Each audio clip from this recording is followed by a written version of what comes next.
Welcome to another edition of the BNFT Chat with me, Norvan from Acquah-Hayford. We will be speaking to Dr. Leticia Adelaide Appiah. She is the Executive Director of the National Population Council. Today she'll be talking about what the National Population Council is about, what are the challenges that are in there, what are the main issues that we need to tackle as a nation, which will affect our development. If we do it right, we will be able to achieve what we need to achieve as a nation. Thank you very much, Dr. Appiah, for joining us on the BFT chat. And first of all, let's begin from where you are, the National Population Council. One may ask, what is your core mandate? Okay, thank you so much for the opportunity. The core mandate of the National Population Council is actually to advise government on population and related issues. Because you need population management for effective economic development. So our vision is actually an improved and sustained quality of life. Improved and sustained quality of life for the people of Ghana. Sustained so that we do not compromise the generations after us. So we have to live in comfort as the next generation also lives in comfort when they come after us. I see. You talk about sustained, improved.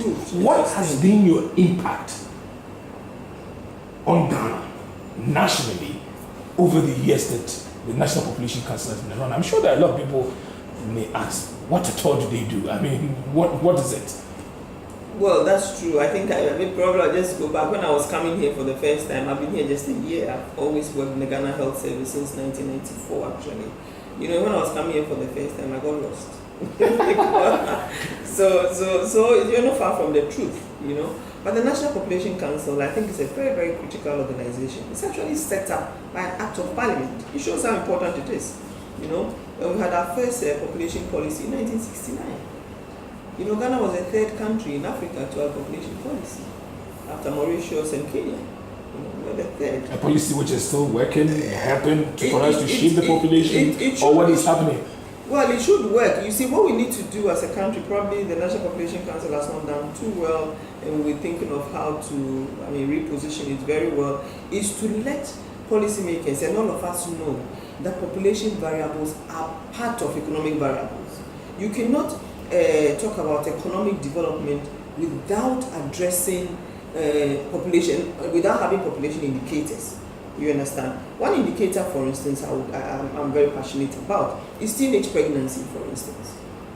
Teenage pregnancy, in Ghana, we have a teenage pregnancy, 14% teenage pregnancy rate, which is high. If you look at the developed countries, they have just less than 2%, 1.6% teenage pregnancy. You see? And it affects development because teenage pregnancy, whether you like it or not, would increase the number of people we have. It will, because the teenagers will give birth. But then what training are the teenagers going to give the children? It leaves us to think about, And we are talking about maternal mortality as a country. Maternal mortality rates are highest in teenagers because teenagers are still teenagers, they are still children. You understand? So they develop all the complications. Maternal mortality is high, the morbidities are high, the fistulas are high, they have the low birth weights, so they consume a lot of health care. You understand? And it is documented that if you are stunted, for instance, if you are malnourished, you tend to have malnourished children. So then we perpetuate poverty, because for me that is the surest way of perpetuating poverty, by not tackling a teenage pregnancy. That is what I think. Teenage pregnancy, child marriage, if we tackle them, then we'll be dealing with poverty, we'll be going in the right way for the sustainable development goals. We talk about poverty reduction, we talk about hunger, education, equity, and all that. We'll be solving all that if we can focus on teenage pregnancy, as we have done with the Galamsey issue. Because you see, Galamsey is for the natural resource on which the humans get sustenance, and then the human resource should not also be compromised. But with teenage pregnancy, the rate at which we have, with child marriage 27%, teenage pregnancy 14%, I think we should treat it aggressively as we are doing with Galamsey. I see. Let me ask. This has been on my mind, and you're a mother. Yeah. And so I tend to want to put this question to you, and from where you said, who is to blame for this 14% teenage pregnancy we talk about, 27% child marriage that we have in this country. Policy failed or what? You see, at times when I talk to people, they say that we give birth and God sustains, and they forget that they are God. They forget that they themselves are God. God cannot be everywhere, so God gave us parents. So parents, for me, should be responsible. I am a mother of 3, and 3 girls, and it is not easy to be a mother of 1, but you should know what you are getting into. That is the more reason why teenagers are not supposed to be pregnant. That is the more reason why adults who are matured, who know what they are getting into, are supposed to be pregnant, so that they can nurture the children that they have. God can give you a good child, but then that is nature. But nature will bring the best out of the child. So parents, number 1, are critical in every child's life. Parents are critical in every child's life, and parenting is supposed to be taught from crèche through and through, because those who are 4 years old today will be parents in future. So we need to catch them young. We need to, make sure that it is intergenerational. Some parents are telling you to be scared with trying to teach parenting at that tender age. No, parenting at that tender age means that be responsible. Means that, you get some values, you understand? Means that care for others. You can teach that to a 4-year-old, to care for others, so that parents will not be defying their own children, because they defy their own children and they don't take care of them, they leave them on the street. But if a 4-year-old is taught to care, just care. If it's a pet you have, care for the pet, feed the pet, play with the pet. If it's a big sister or a small sister you have, care for that. Play, help the child with the homework. It's all part of caring, and it is all part of the values that that child would get, and of course transmit it. You see, what I say, my dear, is that if you are not a good parent, you can't be a good teacher, you can't be a good doctor, you can't be a good administrator, because even if the few God has given you, you don't care about, I don't see how you can care about anybody else. You see, so it is important that we inculcate that value of caring for others. After all, we are in it together. We are interdependent on each other. Is that not so? So once you care for somebody, you invariably are caring for yourself. So we should learn first and foremost to take care of the children, to put our best in them, to have the numbers that we can comfortably take care of. We should help them to harness their God-given potential. They all have potential. We should not suppress it by our bad parenting skills. You see? So that aside, and because the teachers are also good parents, they will be good teachers to our children. They will not be defying the children in school. You see how it works? You see? They will not be defying the children in school. And because the nurses, the doctors, the health workers are also parents, and because we are valuing ourselves, we'll go to the hospitals and it is easy to value one another. Well, you make a point that they should be able to take care of the numbers that they can. Are you suggesting that we should be looking at capping the number of children that we should have? Well, nobody can say you should cap the number of children you should have. But you see, let me tell you something. Life is full of standards.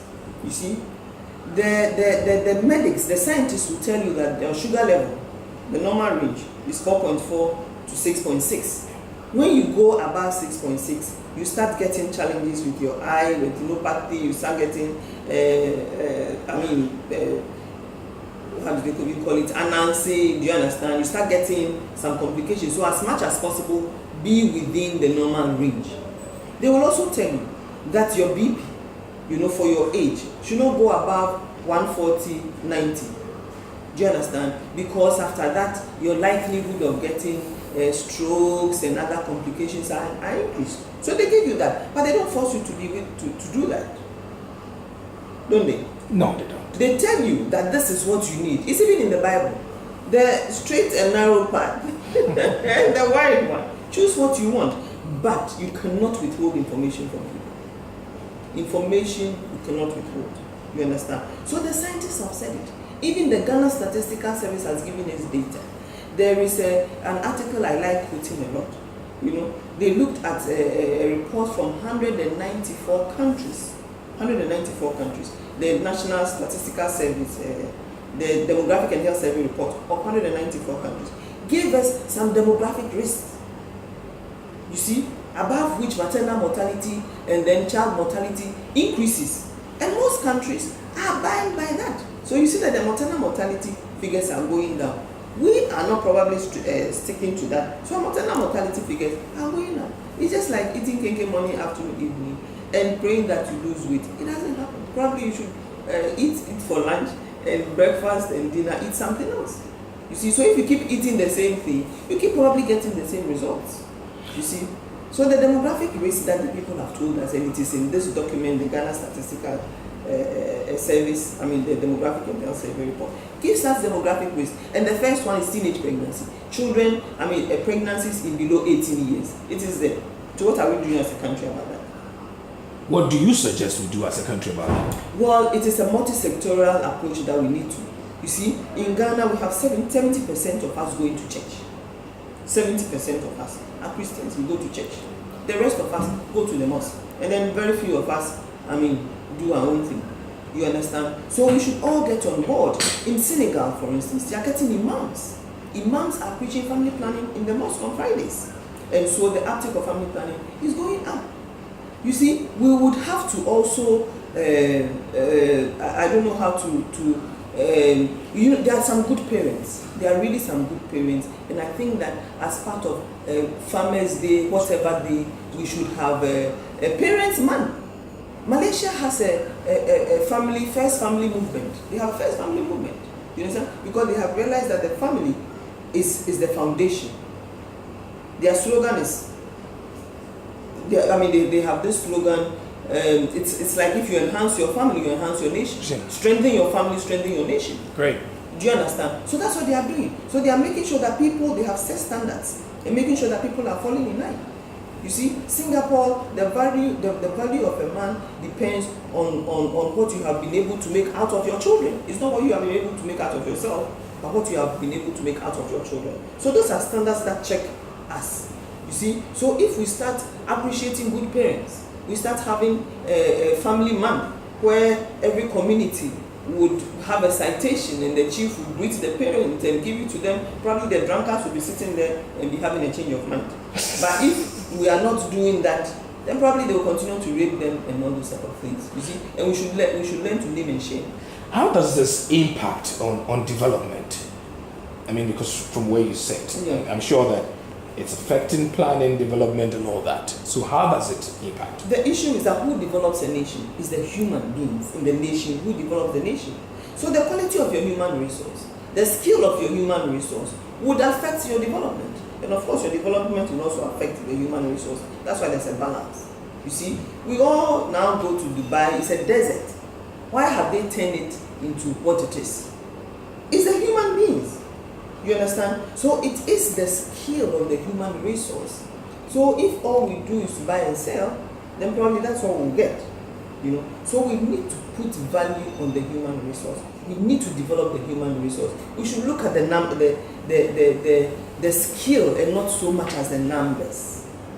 I see. Now, there's a figure I came across that said that as of June this year, we had 57,000 teenage pregnancies. Is that the absolute figures, or it could be more? Well, it could be more. It could be more because those are reported cases. A lot of the teenage pregnancy issues, a lot of the defilements, the rape cases are not reported. And for me, the sad part is you get the people, fathers or uncles or brothers defying their daughters, their sisters, their nieces. You see, and these things are not reported. And you see, what happens is that, well, yes, the physical wound will heal, but the psychological wound, I'm telling you, is not easy to heal. And with time, if you're not careful, they become worse perpetrators. Because human beings, when they are hurt and they are not healed completely, become worse perpetrators. So then we keep going and going and going. And for me, any nation that says that good old days, for me, that nation is a failing nation. Because it's supposed to be better. Your present and your future is supposed to be better than your past. So if your past is the best you have, then you should improve. Let's look at another mandate that you have, migration. Yes. How are we handling as a nation? Well, migration, we're not doing much as a nation. We're not doing much as a nation because we have internal migration and external migration. I want to look at the internal one. The internal one. Where we've seen people coming all the way from the north, everybody coming to Accra. Exactly. Urban areas becoming densely populated. Exactly so. Exactly so. You see, the issue is that migration is driven by some forces, the pull and the push factors. And there are just two factors that drives migration. Quality of life and employment.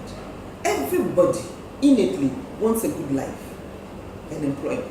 Nobody wants to be begging. Everybody wants to work and earn a living. So human beings would naturally, like bees, go to where the honey is. You understand? So then what do you do as a nation? You put the honey where you want the people to go to. You see, you put the honey where you want the people to go to, because you know what they are chasing. So why don't you let them have what they want where they are? You see. So for me, I think we need a change of mind. We need a serious change of mind, because now we talk about agriculture. You can have one person, one teenage, enlightened, skilled person farming a whole big acre. So you don't need all the numbers. I see. So we are failing policy-wise. Is that what you're saying? Well, I can't say we are failing policy-wise. That would be too big a statement for me to sit here and make. I see. Now let's now look at the child trafficking, another area which I seem to have a challenge with. How are we doing over there as a country from where you sit? If you look at the numbers, is it better, or the situation is getting worse? Well, if you look at the number of children who are coming and what is happening with Arab states, the girls going and all this. Because I've been on the plane with a child from the Acquah-Hayford part of our country who did not know where she was going. She's supposed to be going into Qatar. And some few questions I posed to her, I was like, I have to go and I'm going. Yeah, there are some houses where at least there's one person out, on those missions, And you see the issue, that's what I said. That's external migration. Yes, that's what I'm saying. You see, the migration is improved quality of life and employment. These are the two things. So human beings are made for improved quality of life. So why don't we make the quality of life that we need? You see, the issue is where we are going. Who built those countries? Is there policies, gender-sensitive policies, that made them build whatever. They put the population variables and economic variables together in the planning and implementation plans. You see, so they are where they are. You see, Malaysia, for instance, we always compare ourselves to Malaysia. Malaysia has a policy where the population, they want to be 70 million in the year 2100. They even know the population, the number that they want. So they put policies in place to be able to meet that. That is planning. You see, that is planning. Because you see, the issue is, like I said, they're going for improved quality of life and employment. So if they can have improved quality of life and employment, why would they go? And if we are having too many children, so we're not having the quality healthcare, we're not having the quality education, so we are all struggling, we are all moving out, why don't we slow down? Why don't we slow down and have the number that we can comfortably take care of and enjoy our lives and live to ripe old age? Japan is living up to 80. We 60. We are short-changing ourselves because the life is so fast. So the death is also very fast. Every weekend there's a harvest of burials. And for me, and harvest of naming ceremonies. Yes, harvest of naming ceremonies and harvest of burials. But you see, the burials are mostly in the poor families, and that takes away their savings, plunging them more into poverty. Have you realized that? Have you noticed that? Plunges them further into poverty. So why don't we slow it and leave the 70 that God has given us and add on? Now our life expectancy is about 62. Which is something that you think is not good for us as a nation. It could be better. You see, the issue is if other people are living 80 years, it means we can also have the potential to live 80 if we have the right conditions. Which conditions are? Which conditions are? We are matching the population variables with economic development.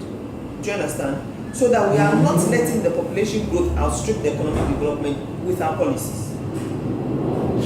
Okay, you talk a lot about economic development, which means that even looking at your core mandates, which is fertility, mortality, migration, it cannot be achieved if development is excluded. Yeah, sure. If you sat in front of the president today and he said, from where you sit, I need you to give me 3 pointers which you think that if we're able to handle it as a nation in the next 10 years, we would be on the right path to ensuring that we can achieve development, turn around life expectancy rate, and then give better livelihood to the people that live in the nation. What are the 3 key things that you will talk about to the president? First, nutrition. Second, family planning. Third, education. Why? You see, nutrition is foundational. We have a stunted growth rate of about 19%. Don't be happy with the percentage, because for me, percentages are good, but absolute numbers are critical.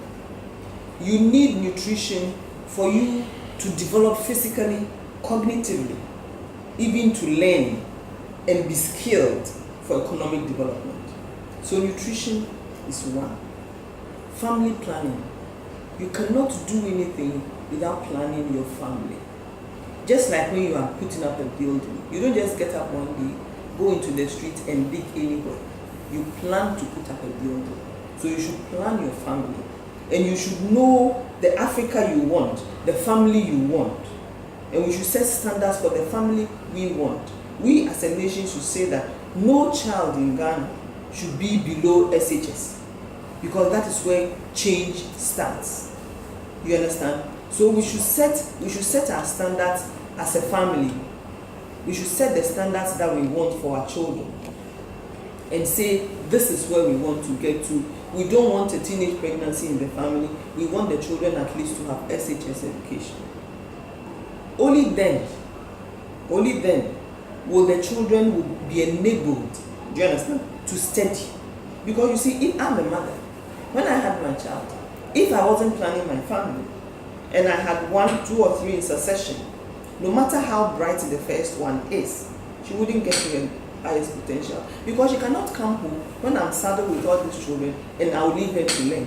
She will have to take care of the children for me daily, at the expense of her homework. She will have to wash the children's clothes for me. She will have to feed them. She will have to carry them when I am tired. And then at the end of GEC, she doesn't do well. Then you say the child is daft. Go and learn hairdressing at least. I see. Wonderful. I mean, point well noted. And the third one you mentioned. The third one is education. Yes. Of course. Uneducated, you cannot develop without education, but you need the enabling environment, just like the seed. You understand? You need all 3 to be there for you to harness the potential of your citizens. So if nutrition is there, so I am set to go. Family planning, so my parents are managing themselves and not putting the burden on me. Then I can learn and fulfill my potential. You see, when we don't plan our families, let me tell you what happens. You see in this document, worlds apart. Now the world's poorest are getting poor and the rich are getting richer. And even in our country, the inequality gap is widening. And do you know why? Do you know my analysis of it? What's your analysis? Because there seems to be a different, school of thought. Yes. With the reason why the rich gets more richer. Let me give you my and the school poor. of thought. My school of thought is that, you see, the rich have 2 or 3 children. They plan for them. So they go to school, they finish university, they start on their own, no baggage. The poor has 4, 5, 6 children. 2 go to school. They have to come back and take care of these 4 before they start. So they are starting the race with these people with a baggage. How can you compete with them? How can you compete with them? Do you understand? That is my explanation. These people have a baggage from their parents. The parents have been able to take care of 3. So the other 3 is your responsibility before you will take care of your own children. Meanwhile, these 2 or 3 who were brought up in a family where they didn't have any baggage on them are moving.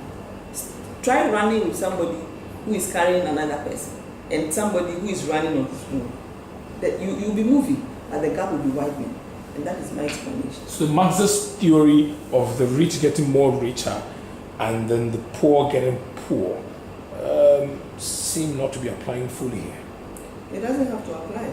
That is my real life situation. Do you understand? And let's look at the budget. I mean, now you're sitting here, you've been here for close to a year, and you've seen a budget read. And through this budget, I'm seeing National Development Authority, that authority, SADA, and all the Northern Development, NDA, the Middle Belt, and all these kind of interventions. Do you see a government poised to resolve the critical issues that you, the National Population Council, think of to be able to steer us to the right path as a nation? Is that what you see? Well, yes. You know, today we are launching, the government is launching a program, I've forgotten the name, but it's about children. You know, and for me, that is a good start. For me, that is important. My issue is we have to be passionate about it and we have to stay focused. Because it is not like maize that you sow, you plant, within some few months you harvest it. It takes dedication. But then when we get it right, it goes by itself.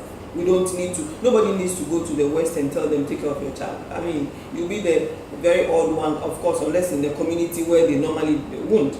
But majority of them will be responsible and take care of their children. Do you understand? Because when you see the value of it, just like education, you know, when they introduced education first, they took the lazy ones to school and then the hard-working ones to the farm.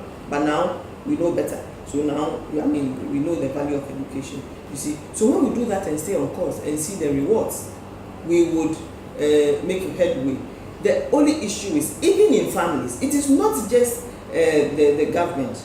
The families, you see, families make up communities, communities make districts, districts make regions, regions make nations. So it's a family. So the family, how to get the family to incorporate population variables in their planning is where it starts from. You understand? Yes. So the families abroad, you don't get anybody knocking on the door to say that, please give me money to pay my child's school fees. I mean, when you have a child, you know that the person, and you have a vision for the child. This person, this child, this is how far I want the person to go. And you plan for it. When you're going to build, nobody comes to you and say, please give me money to go and buy blocks to build my house. Because you plan for that. You see? And you can't be building foundations, 6, 10 foundations all over the place. Like 6, 10 children when you don't know when it will finish. So why don't you just concentrate on your 10 foundations in one house and have a nice 2-bedroom which you can call your own and stay in, instead of having so many uncompleted, rat infested, squatters taking over, and then you have foundations that you don't have a home. You understand? You have foundations scattered, 10 of them, but you really don't have even one single. You see? So why don't we concentrate our efforts? Concentrate our efforts in the number that we can comfortably take care of. Because for me, my heart bleeds when I see the children in the street. I don't know how I would have managed in the street. It's not fair. I look at you very finally. I mean, 3 kids. I've read an article that said you proposed that you could cap that nobody should go beyond 3 kids. You know, and no, I didn't say that. You didn't say that? I didn't say we should cap nobody should go beyond 3 kids. The total fertility rate is average. Average. So yes. Average should be 3. That is our policy. I'm not even saying it. Okay. I'll give you a copy of the policy. We have a national population policy that states so. You understand? Just like we have a NHIS that says that we are giving these services, but not cosmetic surgery, not plastic surgery, or not this type of treatment. But my question is, yes. Being a doctor, yes. a mother as well, yes. If you have to talk to the nation, and I need you to look into the camera this time around, and then talk about using your 3 key core mandates and ensuring that we can have some kind of control on population, fertility, migration, ensuring that we can bring back the boat into the right path, because it's clear at the moment we're probably steering into a different direction, but coming back to the right path, which will make me happy, make the ordinary man happy, make everybody happy, ensure that people are educated. Because let me tell you something funny that people say about the Zimbabwean march, the 1 million march that just happened in Zimbabwe. Somebody just said, you see how these people are, nobody is fighting, nobody is throwing anything, nobody is destroying anything. You know why? Because they're educated. What would you say to the ordinary Ghanaian, with population-wise, how to ensure that they can take care of their families, and then we can all play our role in bringing back the boat to where it has to be? You see, what I would say is that whether you like it or not, like weight management, we all have. You know you have a weight management plan. You do. Do you have a weight management plan? Yes or no? Well, I do have one partially. I don't have to go above 90. A default plan. It doesn't mean that the fact that you have not named it as a weight management plan does not mean that you don't have one. You have, whether I like it or not, as long as you are living, you have. You can actively intervene or leave it to go haywire, but you do have a weight management. So whether we like it or not, we have a population management plan in the country. Whether it's default or not, we do have, But if it's default, then you get the default results. If you actively intervene, then you get the active intervention results. You understand? So what I would say is that, you see, just like your BP, just like you can buy a car, the manufacturer will say you can go 240 kilometers per hour. It's there, but you don't go 240 kilometers per hour. You have Ghana police giving you speed limits. You can't go beyond 50. You can't go beyond this. You understand? It is not restricting you. It is preserving your life. They give you seat belt in the car. If you like, you can strap it and pretend as if you are in it when you are not in it. You will bear the consequences of it. You can wear your helmet when you are riding a motorbike and be protected, or not wear it and whatever. Do you understand? So I think that wisdom tells us, at least we should apply what people have done and is working. Just like they have told us about weight, they have told us about BP, they have told us about other indicators. So they have told us about demographic risk. And the risks are teenage pregnancy. Pregnancies in children below 18 years. Pregnancies which are too close apart, less than 2 years. Mortality is high in them. Pregnancies, the Ghana Statistical Service tells us pregnancies in about 40-year-olds. But then, even other data tells us pregnancies in 34-year-olds, above 34-year-olds. And pregnancies, the Ghana Statistical and other data tells us that are 4 and above. That is what it is. Do you understand? Pregnancies 4 and above are risky. And I don't think that anybody needs 4, 5, 6 children to prove that you are a mother or a father. You see? And I also seriously don't believe that as human beings, we should give life and lose our lives. We should give lives and still sustain our lives. And I don't believe that we should give lives and lead a reduced quality of life. No, your children should be proud of you as a parent. You should be proud of your children as children. So it's a fine balance. Life is full of balance. Life is just a balance. You can't just decide to breathe in and not breathe out. You can't support life that way, you will die. You need the breathing in and breathing out for beautiful life. So that is what it is. Thank you very much, Dr. Leticia Adelaide Appiah. Thank you. We are so grateful for joining us on the BNFT chat. You're welcome. Well, that's how we end today's edition of the BNFT chat with me, Norvan Acquah-Hayford. I'll be speaking to Dr. Leticia Adelaide Appiah. She is the Executive Director of the National Population Council. And remember, she was ranked among the 2017 Women Rising Top 60 Corporate Women Leaders in the country. It tells you she's no mean person handling this particular council in this country. And I'm sure that you heard some of the things that she's talking about: teenage pregnancy, fertility rate in this country, migration, and how we should be able to deal with it as a nation. I'm sure you, the policymakers, you are listening, and you'll be able to effect those changes. And even you who's watching this will play your role in ensuring that we make Ghana a better place. Join us again next time. We'll bring you another insightful interview on the BNFT chat. Goodbye.